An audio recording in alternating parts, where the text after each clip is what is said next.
We are back today talking about one of our favorite topics, titles that we have been yearning for, and what labels we hope will one day put those releases out. That's true, Matt. I lost out in life, but I still have a few hopes and dreams when it comes to physical media. Just a couple left. Couple.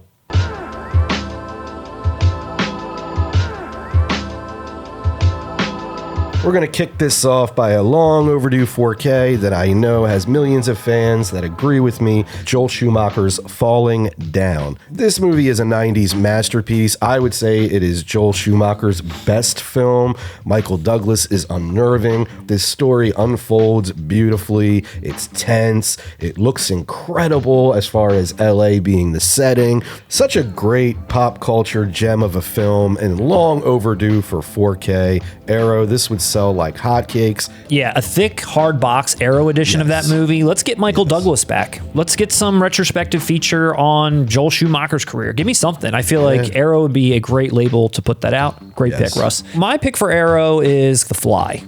The Fly hasn't come out in 4K yet. It's a mystery to me. Another one of those titles that, you know, a lot of Cronenberg films have at this point. Why not The Fly? I know that The Fly came out in that Scream Factory Blu-ray box set that comes with like all of the versions. And maybe one day they'll put a 4K version of that out, or maybe they'll be the ones to put this out solo in 4K, which I honestly would not like. Be afraid. Be very afraid.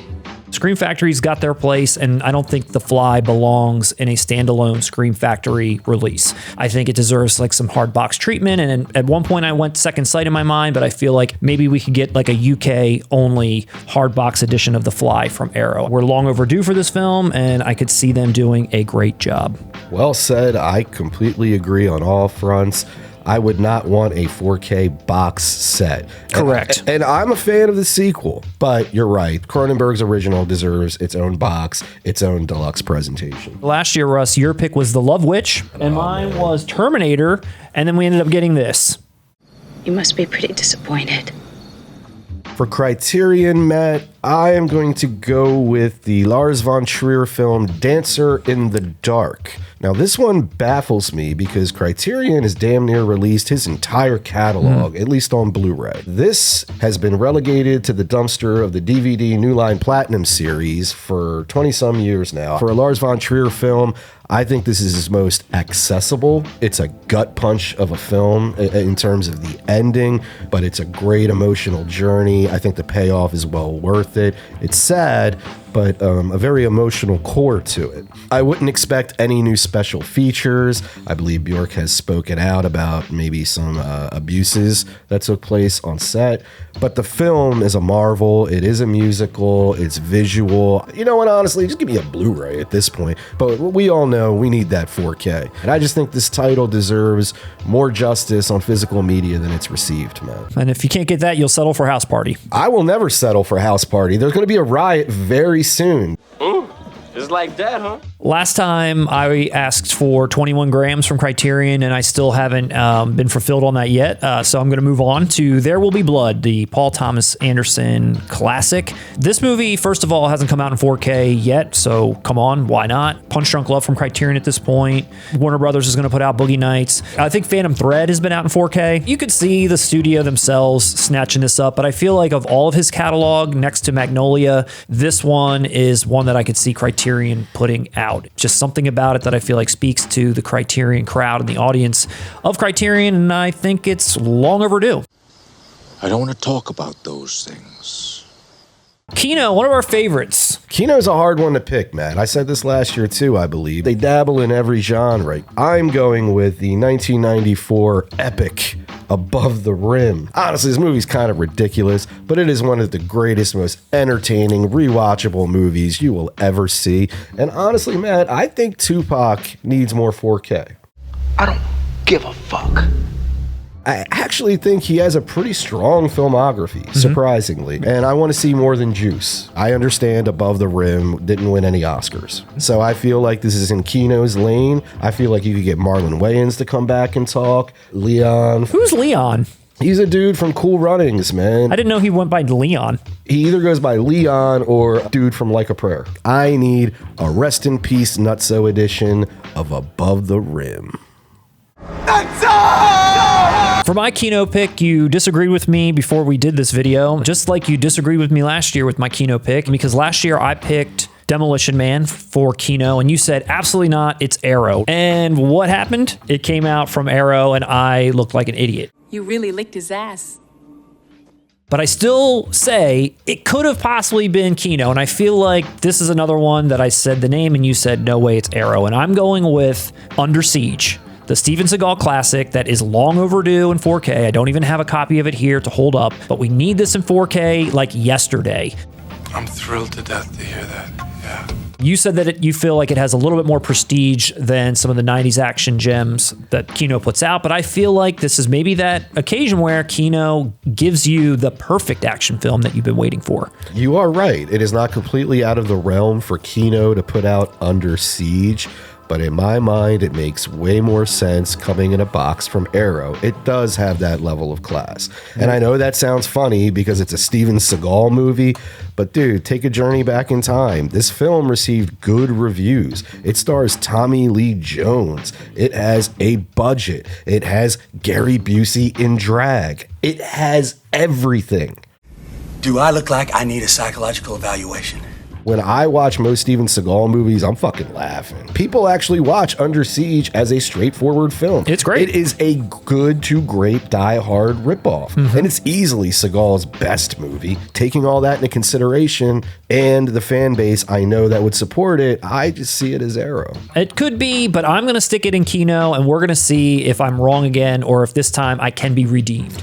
I guess that means I won't get to see you go through puberty. For Scream Factory, Matt, I had to do some thinking. And unfortunately, they've become known in late as the company that just puts out the titles we all know that they've had upgrades. Nothing wrong with it. I feel like that's their bread and butter. Sleepaway Camp. That's bullshit and you know it. An upgraded 4K from Scream Factory of the original Sleepaway Camp, which is my favorite 80s slasher film.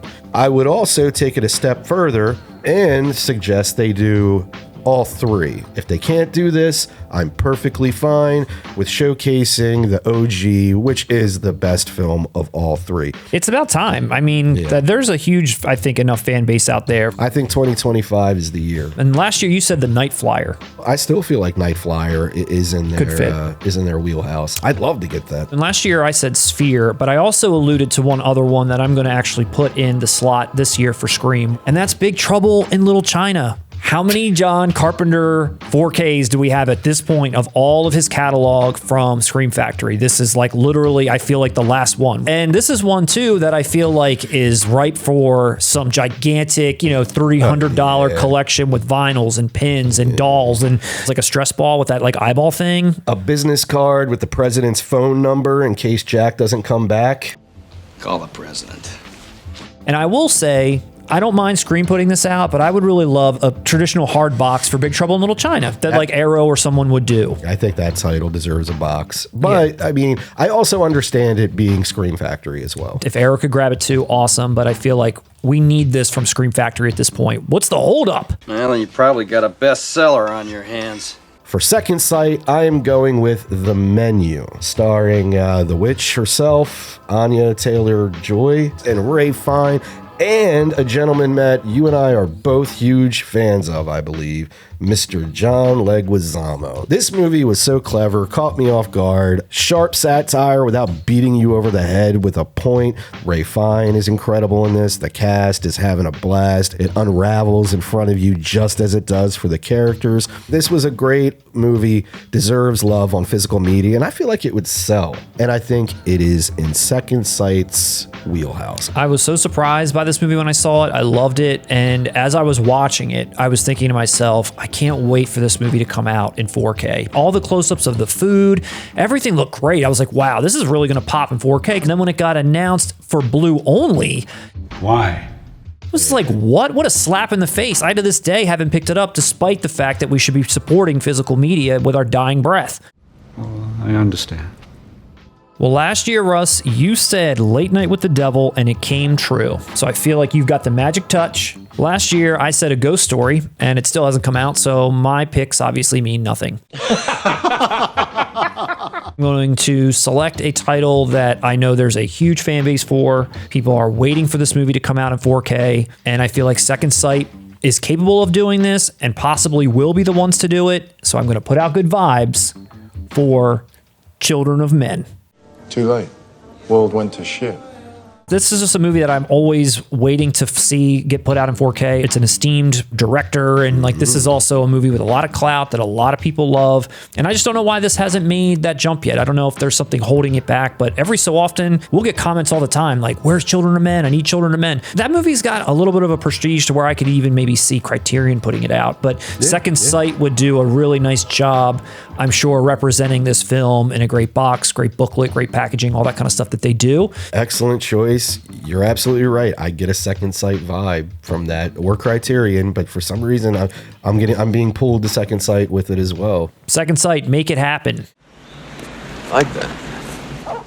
Jumping to Shout Select. I'm picking a film that they already released on Blues. They hit me with one of these double features, Matt. Double Bruce. Double Bruce. I mean, hey, Double Bruce. That's good. This good Double Bruce is always good, but like as entertaining as Last Man Standing here is, The Last Boy Scout is one of my favorite films of all time since I was 10 years old. Please just give this movie some respect. I know the production history behind it. I know it's a mess. I know pretty much everyone disowned it. I know Tony Scott has passed away. I know Bruce Willis has health problems, but just a release with only its title on the cover. I adore the film. I always encourage people to reassess it. I think it was fundamentally misunderstood upon its release. Watch it as a satire. It is parodying the genre it is, and it's doing it brilliantly. I met Kim Coates and I reenacted a whole scene from this movie. I think that's a good title for Shout Select. Like you said, no one's coming back. Everyone hated it. But Shout Select, you don't really get a whole lot anyway. Sometimes you do, sometimes you don't. But I think that's a good title. We're still waiting on Cheech and Chong that you predicted last time. And last year I said Throw Mama from the Train, and then I also said Ruthless People, which I think both could be Shout Select. And I think the pick that I've got this year could be a good Shout Select pick as well. Johnny Dangerous. Is that the one where it's like a mafia parody? Yeah. I've heard it's great. I love it. Imagine like Naked Gun. Imagine like one of these parody types where basically every scene there's a punchline. It's just nonstop. Hey, I like that. Sometimes they hit really hard and they're funny as hell. Sometimes they're goofy at best, but it's still got such a charm to the movie that it all works. And my boy Griffin Dunn is in it. Mary Lou Henner from Taxi. It's silly, it's fun. Shout Select, make it happen.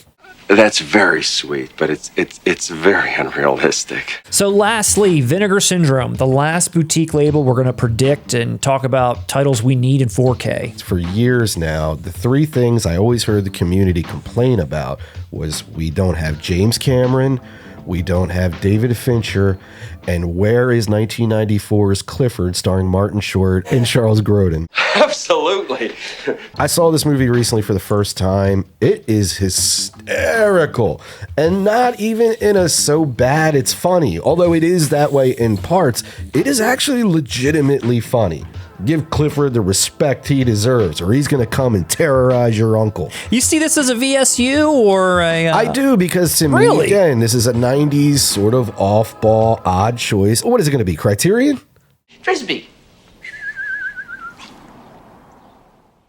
I remember when this film came out, it was universally panned and bombed and hated. I expected it to be utter trash. I was laughing out loud nonstop throughout this entire film. Vinegar Syndrome, and you're right, or Criterion put out this masterpiece. And if you disagree with me, go look up Nicolas Cage's thoughts on Clifford.